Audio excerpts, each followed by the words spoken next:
What is going on, YouTube? Coming back today with my next set of NFL rankings. So yesterday I did my quarterback.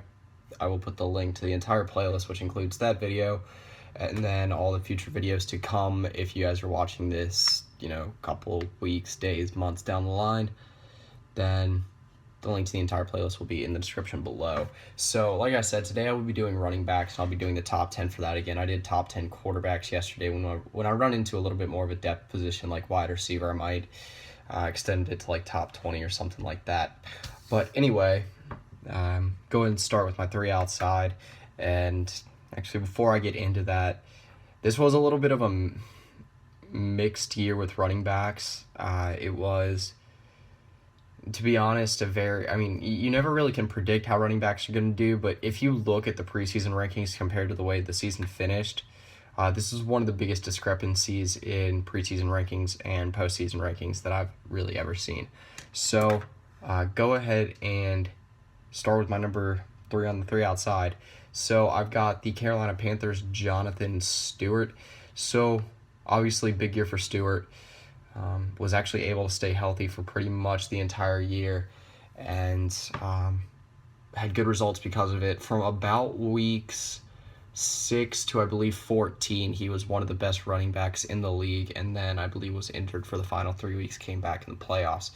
Now, obviously, Panthers had a very big season going to the Super Bowl, and Stewart was a big reason because of that on the offensive side of the ball. He gave stability to a offense that really didn't have a whole lot of talent at wide receiver and gave another rushing threat besides Cam Newton in the backfield. So if he can stay healthy, I think he'll be good again in 2016.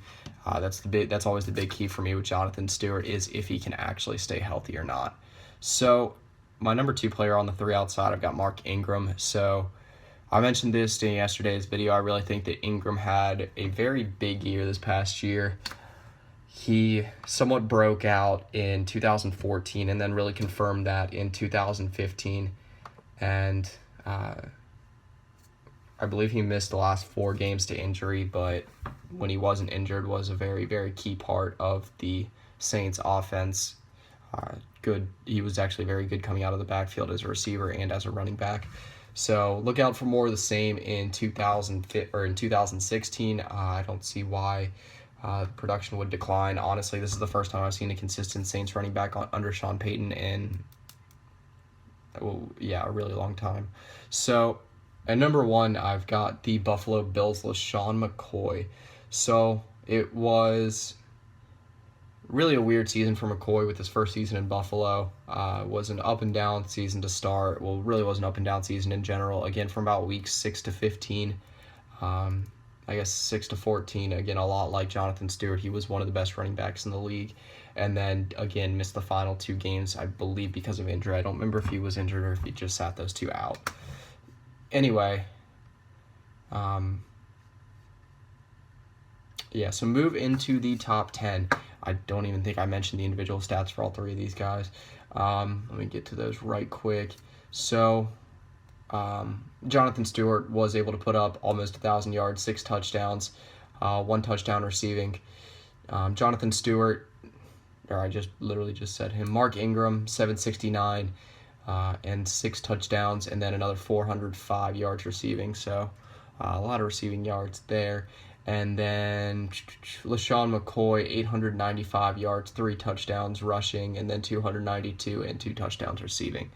So not a whole lot in the way of the touchdown department for LeSean McCoy. Anyway, moving to the top 10. So at number 10, I've got the breakout running back for the Seattle Seahawks, and that is Thomas Rawls. So in limited action this year, Rawls was able to rack up 830 yards rushing, 4 touchdowns, and then another 76 yards receiving and 1 touchdown there. When he was playing this year, he was an extremely big threat. With Marshawn Lynch retired, it looks like he will be the running back of the future for the Seattle Seahawks. And to be honest, like I said, he was really a breakout back this year. For fantasy football next year, I'm going to tread lightly around him just because I'm never too big on running backs that emerge like that, and I think it's going to be a little bit of a fragile situation on the offensive line in Seattle this year. They've already lost one starter on the right side of the line, and then they also lost Russell Okung a few days ago. So anyway, move on to number 9, and I've got the breakout running back for the Arizona Cardinals, and that is David Johnson. So there was not really any running back better down the stretch in the regular season than David Johnson. He was absolutely huge, part of a two-headed Johnson running back in two-headed running back monster in Arizona this year. I mean, to be honest, like, for really doing nothing between weeks 6 and 11, was able to put up a pretty good year, 581, 8 touchdowns, and then another 457 and 4 touchdowns receiving. So there's no reason to not believe that he will not be huge in 2016. They did re-sign Chris Johnson, so that might take a few carries away from David Johnson, but overall he should definitely be a top 10 back in 2016. So number 8, I've got the former Chicago Bear, now New York Jet, Matt Forte. So looks like the Chicago Bears decided to move in the direction of Jeremy Langford from now on. He was solid when he was called upon this year in the absence of Matt Forte. And really, I think the Jets get a little bit of an upgrade, not too much. Chris Ivory played pretty well for him this year, but he moved on to Jacksonville. So Forte is now the guy in New York. He is aging a little bit. He's been in the league since 2008, but he's been one of the most serviceable players. One of the biggest mainstay stars at running back in the last, I'd say, 8 years. He's been incredibly consistent for the Bears. I don't see really any sign of him slowing down. I think he is still an RB1 in fantasy. That's been a big talk this offseason, and I don't really see him slowing down next year. I guess it really depends on the Jets situation. Last year he put up 898, 4 touchdowns rushing, and then another 389 and 3 touchdowns out of the backfield. He's always been a solid running back receiving out of the backfield. So move on to number 7. I've got the former Miami Dolphin, now Houston Texan, and this list makes me realize how much running backs moved around this offseason so far. But anyway, that is Lamar Miller.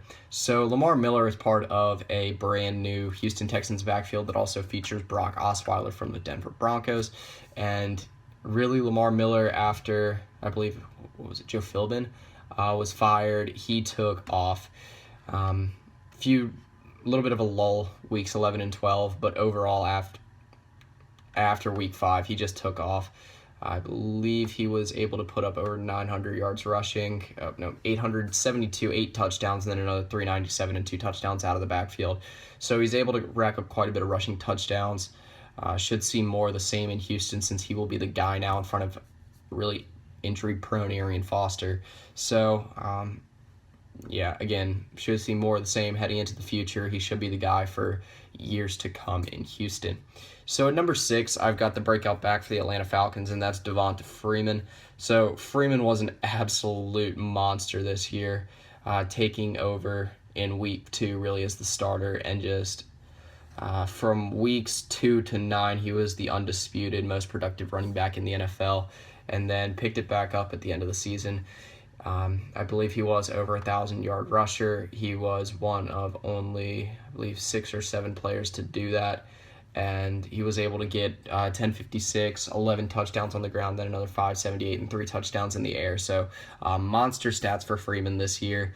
I've mentioned I like what the Falcons are heading into next year. They're building a good defense, and if Julio Jones can stay healthy and Devonta Freeman ran into a little bit of injury problems as well, then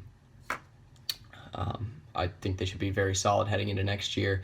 So at number 5, I've got the resurgent Tampa Bay Buccaneers running back Doug Martin. So the Muscle Hamster was able to have a very, very good season this year, when it was talked in a contract year that he might even lose his starting job. So one thing that people have talked about heading into the future is that Doug Martin really only played well because it was a contract year. He had to obviously play for his job, and being re-signed to a big, I believe it was 4-year deal. It was either 4 or 5-year deal with Tampa Bay again. There's a lot of people say that the effort just will kind of slip back down to the way it's been the last couple of years before this year. But nonetheless, I believe he was second in the league in rushing, 1402, 6 touchdowns, and then another 271 and 1 touchdown through the air. And he is a vital piece of what looks like a very solid Buccaneers offense heading into the future with the NFC Offensive Rookie of the Year, Jameis Winston, and then names blanking me, Mike Evans, also Vincent Jackson opposite him, Austin Seferian-Jenkins, which player I still believe in. So I don't know. I don't know how Doug Martin's going to turn out next year. I'd say tread lightly in fantasy football, but nonetheless, still a very successful season in 2015. So at number 4, I've got the Kansas City Chiefs running back Jamaal Charles. So Jamaal Charles, to me, even though he was injured for most of 2015, was a guy that is a guy that is still one of the best running backs in the NFL. Went down after week 5 with a season-ending injury, and he was putting up pretty good stats before that. In, I believe, 5 weeks of action, he was able to put up 364, 4 touchdowns, then another 177 and 1 touchdown through the air.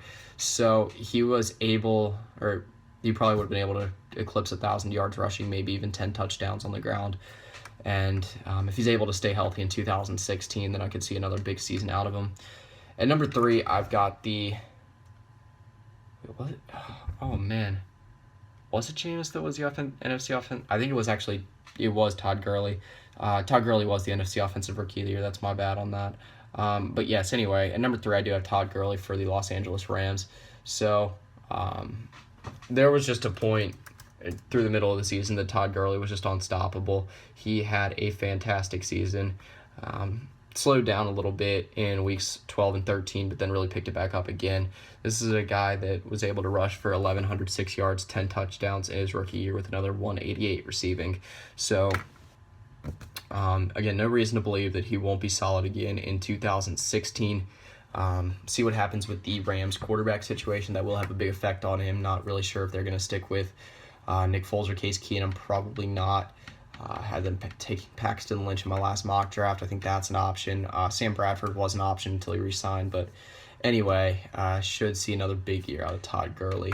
So at number 2, I've got the Pittsburgh Steelers star running back, and that's Le'Veon Bell. So Bell, again, saw limited action in 2015. He was suspended for the first 2 games and then had a season-ending leg injury in Week 8. In 6 games of action, he got 556, 3 touchdowns, and then another 136 receiving. So, if he does spend a full season healthy with the Steelers, if Big Ben's healthy for a full year, if Antonio Brown's healthy for a full year, you're not just looking at 3 players that could form one of the best offenses in the NFL. You're looking at probably 3 Pro Bowlers next year, and I think there's a debate to whether Le'Veon Bell or the obvious number 1 at this point. Adrian Peterson is the best running back, but one player was injured or suspended for most of the year and the other one wasn't. So brings me into number 1, and I have the Minnesota Vikings, Adrian Peterson. So Adrian Peterson led the league in rushing. I believe he also was tied for the league lead in rushing touchdowns. 1,485, 11 touchdowns, then another 222 receiving. So monster stats for a guy that seems to be ageless now. He is eclipsed 30 years old, and he's still going as strong as ever, and shows no signs of slowing down yet. He's coming up on his 10th year in the league pretty soon, so that's pretty amazing that he's still doing everything that he's been doing as a running back, especially considering some of the injuries he suffered throughout his career, mainly that torn ACL that he came back even stronger from a couple years ago. So that pretty much concludes my list.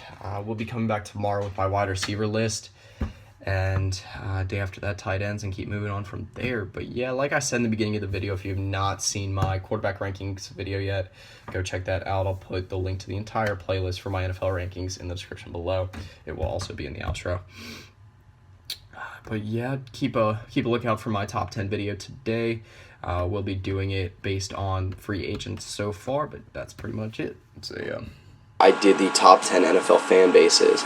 So I wanted to start another series that I said I was going to do, and that is my ranking series. So basically I'm going to do the 4 major sports, the NBA, NHL, NFL, and then MLB. And then also I'm going to be doing college basketball and college football.